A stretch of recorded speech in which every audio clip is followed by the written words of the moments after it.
새벽빛 묵상 창세기 49장 16절에서 28절. 야곱의 유언은 예언이자 축복입니다. 예언이라고 해서 단순히 미래를 예측하는 것만이 아니라 미래에 대해서 경고하고 있습니다. 축복이지만 좋은 말과 희망으로만 가득 차 있지도 않습니다. 자녀와 손주들을 향한 것이기도 하지만 그보다 훨씬 멀리 하나님의 역사를, 하나님의 구원을 내다보고 있습니다. 야곱은 이어서 단을 향해서 축복하고 예언합니다.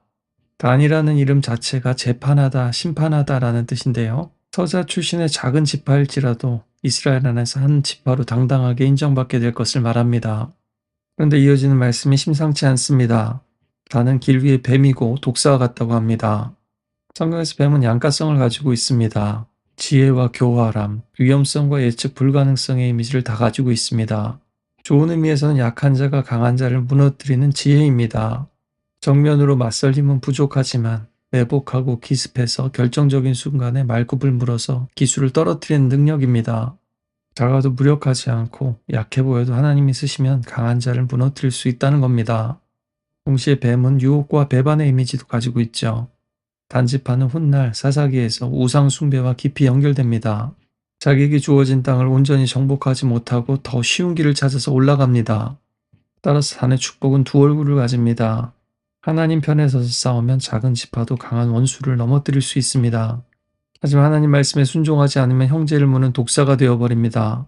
마귀를 물어야 할 사람이 형제를 물고 악을 대적해야 할 사람이 하나님의 백성을 넘어뜨릴 수 있습니다. 야곱은 갑자기 그래서 여호와여 나는 주의 구원을 기다립니다 라고 고백합니다. 단의 미래를 얘기하다가 갑자기 한숨이라도 쉬는 것처럼 탄식하면서 기도합니다. 부모가 자녀를 볼 때도 이런 마음이 들 때가 있죠. 아무리 말해도 듣지 않고 그 위험한 길로 가려고 하고 은사는 있는데 그 방향이 잘못되어 있는 것을 볼 때가 있습니다. 그럴 때 우리도 야곱처럼 기도해야 되겠죠. 뿐만 아니라 우리 자신을 위해서도 이 기도가 필요합니다. 우리 안에도 단과 같은 모습이 있으니까요. 다음은 갓입니다.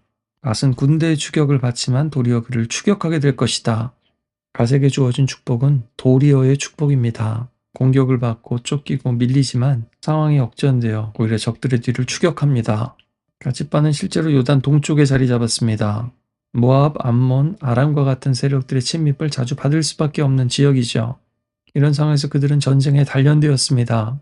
나중에 다윗 시대에는 갓지파 가운데서 용맹한 전사들이 나옵니다. 이것이 갓지파에게 주어진 은혜입니다. 쫓기는 경험이 끝이 아니라 추격하는 힘을 만듭니다. 밀리는 시간이 패배만이 아닙니다. 그 시간이 믿음의 근육을 만드는 겁니다. 우리 인생에도 쫓기는 때가 있습니다. 돈에 쫓기고 시간에 쫓기고 문제에 쫓기고 사람에게 쫓기고 마음의 불안에 쫓깁니다. 그리고 그때 우린 너무 쉽게 아무 것이나 붙잡죠. 급하니까 하나님 말씀에 어긋나는 선택도 정당화합니다. 지금은 어쩔 수 없다면서요. 그러나 지금 쫓긴다고 끝난 것이 아닙니다. 하나님 안에 있으면 언제든지 역전되는 날이 옵니다. 베드로의 권면처럼 하나님의 능하신 손 아래서 겸손하면 때가 되면 높이십니다. 그러니 쫓길수록 반석에 신 하나님을 굳게 붙들어야 합니다. 급할수록 하나님의 말씀 밖으로 나가면 안 되는 겁니다. 다음은 아셀입니다.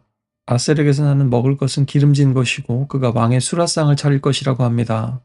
그는 비옥한 땅에서 풍성함의 축복을 받습니다.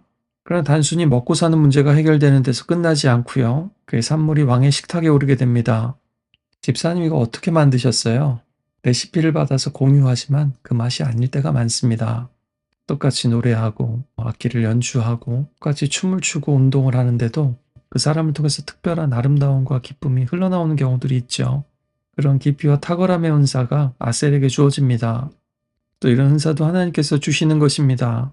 어떤 사람에게는 풍성함을, 어떤 사람에게는 섬세함을, 어떤 사람에게는 탁월함을 주십니다. 중요한 것은 그 은사가 자기 자랑으로 끝나서는 안 된다는 거죠. 우리도 평범한 일을 하는 것 같아도 진정한 왕이신 하나님께 드릴 만한 정성과 품격이 있기를 바랍니다. 또 우리에게 주신 은사를 잘 다듬어서 누군가에게 기쁨이 되는 삶이 되기를 바랍니다. 다음은 납달리입니다. 납달리는 자유롭고 민첩한 암사슴으로 비유됩니다. 암사슴은 아름다움과 빠름의 이미지죠. 산악지대에서도 가볍게 달립니다. 위험한 지형에서도 발을 헛디디지 않습니다. 다윗도 고백했습니다. 나의 발을 암사슴 발 같게 하시고 나를 나의 높은 곳에 세우십니다. 라고요. 또한 납달리는 아름다운 소리를 냅니다. 좋은 소식을 전합니다. 마치 복음의 전령과 같은 이미지입니다. 지금도 말 한마디가 전쟁의 방향을 바꾸죠. 또 말이 비수가 되기도 하지만 마른 사람을 살리기도 하고 낙심한 사람을 일으키기도 합니다. 한마디가 공동체의 분위기를 바꿔버리기도 하죠. 사사시대의 납달리와 스불론은 드보라와 바락의 부름에 응답해 전쟁에 나갑니다. 위험한 순간에 뒤로 물러서지 않았습니다. 하나님의 부르심 앞에 재빨리 반응했죠. 또 하나님 앞에서 억지로 가는 것이 아니라 민첩하게 순종하는 납달리의 은혜가 있기를 원합니다. 또 불평과 비난과 독설이 아니라 믿음의 말, 그리고 사람을 살리는 복음의 소식을 전할 수 있는 사람들이 되길 바랍니다. 이제 요셉입니다. 야곱의 축복 가운데 가장 길고 풍성한 축복입니다. 요셉은 샘 곁에 무성한 가지가 되어서 담을 넘어갑니다. 시냇가에 심은 나무처럼 뿌리가 샘에 닿아 있습니다. 환경이 척박해도 사람들이 공격해도 그 하나님의 생수의 근원에 닿아 있으면 다시 살아나게 됩니다. 요셉의 인생 자체가 그것을 보여주는 하나님의 드라마죠. 또 하나님이 그에게 주신 축복은 자기 울타리 안에만 머물지 않았습니다. 애굽을 살렸고 주변 민족들도 살렸고 자기 가족과 형제들도 살렸습니다. 자신을 미워해서 죽이려고 했던 형제들까지도요. 하나님은 요셉을 보호하셨습니다. 요셉을 향해 활을 쏜 사람들이 많았습니다. 형제들뿐만 아니라 보디발의 아내가 그를 모함했죠. 그러나 요셉은 무너지지 않았습니다.